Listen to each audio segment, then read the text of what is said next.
After World War II, Europe was divided, but nowhere was the Cold War standoff more intense than in Berlin. In 1948, Soviet leader Joseph Stalin attempted to cut off West Berlin from the world. His goal? Force the Western Allies out and bring the entire city under communist control. Roads were blocked, railways shut down. The people of West Berlin were trapped. With no supplies coming in, starvation and surrender seemed inevitable. But the United States and its allies had other plans.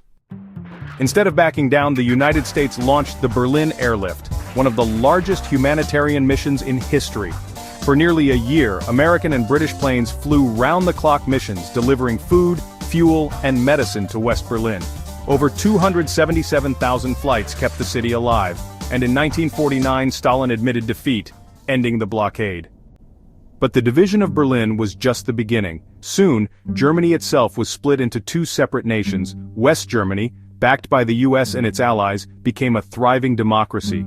East Germany, controlled by the Soviet Union, was a strict communist state under Soviet influence. This divide symbolized the growing Iron Curtain that separated Eastern and Western Europe. Throughout the 1970s and early 80s, the Soviet Union maintained a firm grip on Eastern Europe. Communist regimes ruled Poland, Czechoslovakia, Hungary, and beyond. Dissent was crushed, protests silenced, and Soviet tanks rolled in when necessary. A movement for political freedom in Czechoslovakia was brutally suppressed by Soviet forces. A workers' movement challenging communist rule faced repression, but planted the seeds of change. For decades, the Soviet Union maintained control, but cracks were beginning to show.